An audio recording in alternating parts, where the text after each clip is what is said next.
Hi everyone. तो दोस्तों I think आप सभी ललित नारायण मिथिला यूनिवर्सिटी दरभंगा के स्टूडेंट्स होंगे।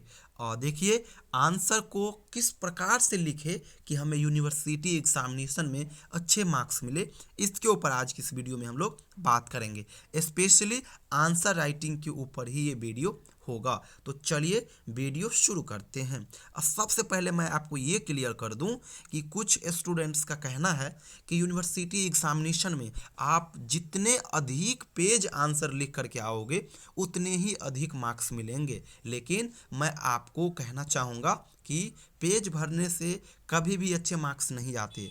आप कम पेज आंसर लिख करके आओ, लेकिन अच्छे लिख करके आओ, फिर भी आपको बहुत शानदार मार्क्स मिलेगा। लेकिन कम से कम एक दायरा होता है, उतना तो जरूर लिखना होगा। जैसे 5 मार्क्स क्वेश्चन के लिए कम से कम एक पेज जरूर लिखिएगा। इसी प्रकार से अगर 20 मार्क्स का क्वेश्चन होगा तो कम से कम 4 पेज जरूर लिखिएगा। मैक्सिमम उसी में 1 से 2 पेज ऐड कर सकते हो। लेकिन इस भ्रम में मत रहना कि हम अधिक लिख के आएंगे तो मार्क्स भी अधिक मिलेगा। बिल्कुल नहीं। कम लिख के आओ लेकिन बढ़िया लिख करके आओ। मैं ये नहीं रहा हूँ कम लिख के आओ, मैं कह रहा हूँ कि कम लिखो लेकिन कंटेंट जेन्यूनन लिख करके आओ, फिर मार्क्स मिलेगा। पेज भरते चले जाओगे, ना कहीं पे इंट्रोडक्शन है, ना कहीं कंक्लूजन है, ना क्वेश्चन के अकॉर्डिंग आप आंसर लिख रहे हो, फिर मार्क्स थोड़ी आपको मिलेगा, नहीं मिलेगा। तो ये सारी चीज़ों के ऊपर ध्यान दीजिएगा। मार्क्स तभी मिलेंगे जब आप बेहतर लिख करके आओगे, अदरवाइज पेज भरने से नंबर नहीं मिलते हैं। ये चीज़ याद रखिएगा। चलिए मैं बताता हूँ कि आंसर किस प्रकार से लिखना है। तो देखिए आंसर लिखते वक्त 3 चीज़ को कभी भी मिस नहीं कीजिएगा। एक चीज़ तो इसे कोई भी मिस नहीं करता। पहला मैं कहूँगा इंट्रोडक्शन। इंट्रोडक्शन हर क्वेश्चन के स्टार्टिंग में आप इंट्रोडक्शन देना ही। इंट्रोडक्शन यानी परिचय, यानी जिस क्वेश्चन का आप आंसर दे रहे हो उस क्वेश्चन के बारे में, उस टॉपिक के बारे में जो कुछ बेसिक्स पॉइंट्स है उसको आप इंट्रोडक्शन में डील करो। इंट्रोडक्शन में क्या करोगे, जो टॉपिक्स है उस टॉपिक्स का नाम मेंशन होना चाहिए, उसका राइटर का नाम मेंशन होना चाहिए, कब लिखा गया वो ईयर मेंशन होनी चाहिए। इसके अलावा उससे संबंधित जो भी बेसिक इन्फॉर्मेशन होंगे उनको आप इंट्रोडक्शन में लिखोगे। और इंट्रोडक्शन 5 से 6 लाइन का ही होनी चाहिए। ये नहीं कि एक पेज हम इंट्रोडक्शन में ही लिख दें, बिल्कुल नहीं। इंट्रोडक्शन का भी एक ये होता है कि कम से कम 5 से 6 पेज लिखना, उससे ज़्यादा बिल्कुल मत लिखना। तो इंट्रोडक्शन लिखोगे, लास्ट में कंक्लूजन लिखोगे। कंक्लूजन यानी निष्कर्ष। हर क्वेश्चन का जो निष्कर्ष निकलता है आंसर के बाद, वो निष्कर्ष हम लिखेंगे कंक्लूजन में। निष्कर्ष यानी दोस्तों जो पोयम हमें उस टॉपिक के माध्यम से बताना चाहता है, उस स्टोरी के माध्यम से बताना चाहता है, उससे जो निकल के आता है कि हमें ये सीखने को मिली।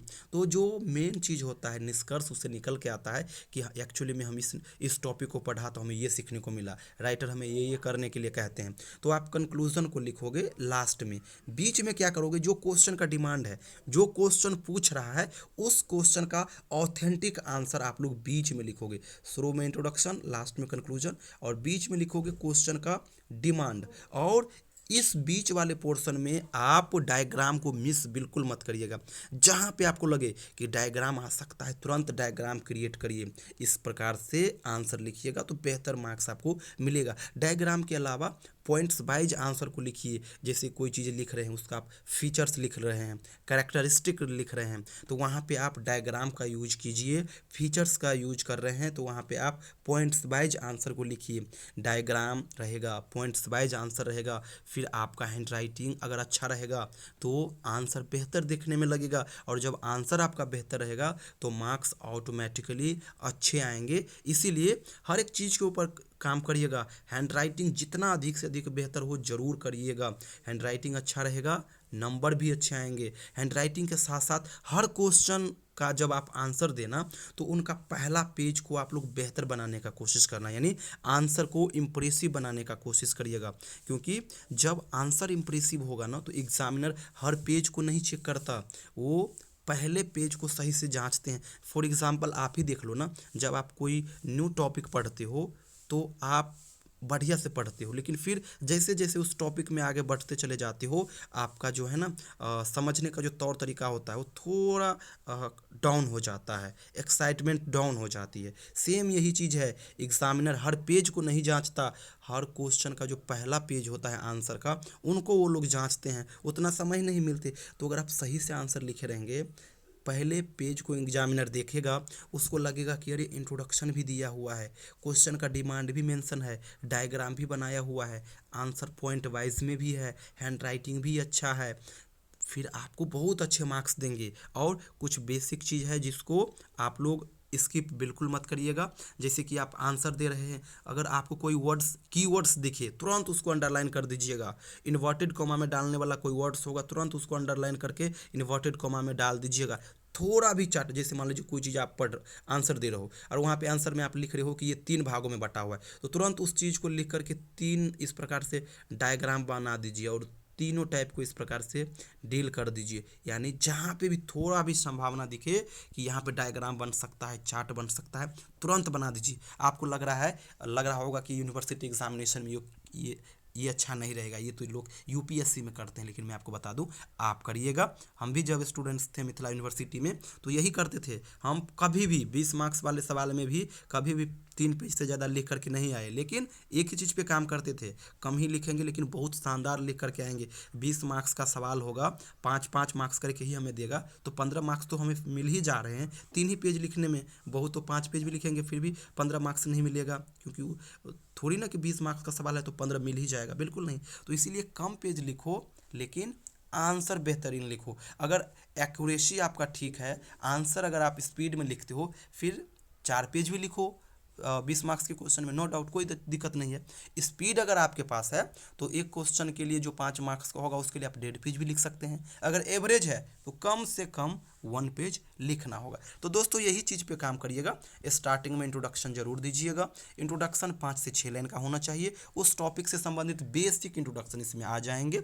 उसके बाद लास्ट में कंक्लूजन देंगे, यानी जो निष्कर्ष उनसे निकलेगा उस स्पेसिफिक टॉपिक से, वो कंक्लूजन में लिखिएगा। क्वेश्चन का जो डिमांड है, जो क्वेश्चन पूछ रहा है, जैसे थीम पूछ रहा है तो थीम ही लिखेंगे, दूसरा चीज़ नहीं लिखेंगे। टाइटल पूछ रहा है तो टाइटल ही लिखेंगे, दूसरा चीज़ नहीं लिखेंगे। और इस पिछले पोर्शन में आप लोग डायग्राम बनाइएगा, चार्ट बनाइएगा, हैंड राइटिंग थोड़ा बेहतर करने की कोशिश करिएगा स्टार्टिंग से ही।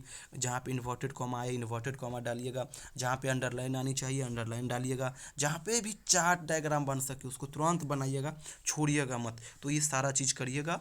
कम पेज में भी आंसर रहेगा, आंसर अगर अच्छा रहेगा, राइटिंग बेहतरीन रहेगी, आपको अच्छा मार्क्स मिलेगा, घबराना मत। लास्ट में मैं बतला दूँ दोस्तों, पार्ट 1, पार्ट 2, पार्ट 3, इन तीनों पार्ट के लिए, इंग्लिश ऑनर्स के लिए हम लोग ऑनलाइन बैच स्टार्ट कर चुके हैं। आप में से जो स्टूडेंट्स घर बैठे ऑनलाइन के माध्यम से अपना तैयारी करना चाहते हैं कर सकते हैं। हर एग्ज़ाम काफ़ी करीब आ चुका है, पार्ट 1 का भी एग्ज़ाम का डेट आ चुका है, पार्ट 2, पार्ट 3, इन तीनों पार्ट का एग्ज़ाम कब होगा, डेट आ चुका है। रिज़ल्ट का वेट आप लोग बिल्कुल मत करें, समय से पहले तैयारी में लग जाइए। और इस ऑनलाइन बैच में मैं आपको कंप्लीट स्टडी मटेरियल दूंगा, बाहर से आपको कुछ भी नहीं लेना होगा। जितने भी आपके ऑनर्स पेपर होंगे, ऑनर्स पेपर का मैं आपको क्लास नोट्स कंटेंट दे दूंगा, और ये सिंपल लैंग्वेज में लिखा होगा और हैंड रिटेन नोट होगा, मैं खुद उसको लिखा हूँ। और ऊपर जितने मैं बताया हूँ कि इंट्रोडक्शन डालना है, कंक्लूजन डालना है, डायग्राम डालना है, पॉइंट्स वाइज आंसर देना है, उसी अकॉर्डिंग भी मैं आंसर को बनाया हूँ। बहुत शानदार आंसर आपको देखने को मिलेगा। इस बार 87% मार्क्स भी लड़की लाई हुई है हमारे नोट्स से ही। तो ये नोट्स दे दूंगा, हर पेपर का जो क्वेश्चन बैंक होगा वो दे दूंगा, सिलेबस का पीडीएफ दे दूंगा, एक्सप्लेनेशन के ऊपर कंटेंट दे दूंगा, टॉपिक वाइज आपको वीडियो दे दूंगा। मंडे टू फ्राइडे क्लास चलेगी, अनलिस्टेड वीडियो मैं आपको दूंगा। और किसी भी प्रकार का कोई भी डाउट आता है तो फिर संडे और सैटरडे ये 2 दिन आप हमें कॉल करेंगे, डाउट सेशन भी चलेगा। और ये जो बैच है ये व्हाट्सअप ग्रुप के माध्यम से चलेगी। एक छोटा सा पेमेंट आपको देना होगा, उसके बाद आपके नंबर को जिस पार्ट में आप हो उस पार्ट की उस स्पेसिफिक ग्रुप में, गर्ल्स का अलग ग्रुप होता है, बॉयज़ का अलग ग्रुप होता है, उस ग्रुप में मैं आपको ऐड करूंगा। अभी तक जितने भी क्लास हो गए होंगे उन सभी का वीडियोस कंटेंट सारा कुछ दे दूंगा। और जो आगे का होगा वो ग्रुप में आपको टाइम से मॉर्निंग में Monday to Friday video video content ये सारा कुछ मिलता रहेगा। संडे सैटरडे डाउट सेशन चलती है। गेस्ट पेपर और कोचिंग नहीं लेना होगा, क्योंकि हम सेलेक्टेड चीज़ ही आपको पढ़ाएंगे। गेस्ट पेपर में क्या होता है, लैंग्वेज टफ होता है, पढ़ोगे समझ में नहीं आएगा, लेकिन मैं आपको सेलेक्टेड दूंगा। अगर 20 सिलेबस में दिया हुआ है टॉपिक तो मैं 10 के ऊपर ही आंसर आपको दूंगा, लेकिन 100% सवाल उस 10 में से ही आएंगे। तो इसीलिए घबराना मत कि हम कोचिंग नहीं करेंगे तो क्या होगा, बिल्कुल नहीं। गेस्ट पेपर कुछ भी मत लो, कुछ भी मत लो। केवल अगर आप एलएनएमयू के लिए तैयारी करना चाहते हो ना, तो कुछ भी मत लो। कोई बुक भी मैं सजेस्ट नहीं करूंगा। डीपली पढ़ना चाहते हो, नॉलेज के लिए पढ़ना चाहते हो, फिर मैं बुक का सजेशन दूंगा। अदरवाइज मेरा नोट्स सफिशियंट है एलएनएमयू एग्जामिनेशन के लिए। तो मेरा ये है नंबर दोस्तों 7048928746। इस नंबर पे आप मुझे व्हाट्सअप मैसेज करिएगा, साथ में अपना सेशन और मित एलएनएमयू यूनिवर्सिटी दो चीज़ जरूर मेंशन कर दीजिएगा। अदरवाइज हम कंफ्यूज हो जाते हैं, क्योंकि ढेरों यूनिवर्सिटी के स्टूडेंट्स हमारे पास आते हैं, लेकिन मैं केवल ललित नारायण मिथिला यूनिवर्सिटी दरभंगा को ही कवर करता हूं। तो इसीलिए आप लोग अपना सेशन, जो भी आपका सेशन हो, जैसे पार्ट 1 का सेशन हो गया 22 से 25, पार्ट 2 का सेशन हो गया 21 से 24 एंड पार्ट 3 का सेशन हो गया 20 से 23। तो ये सेशन मेंशन कर दीजिएगा जो भी आपका सेशन हो, और एलएनएमयू का नाम भी मेंशन जरूर कर दीजिएगा। थैंक यू सो मच दोस्तों।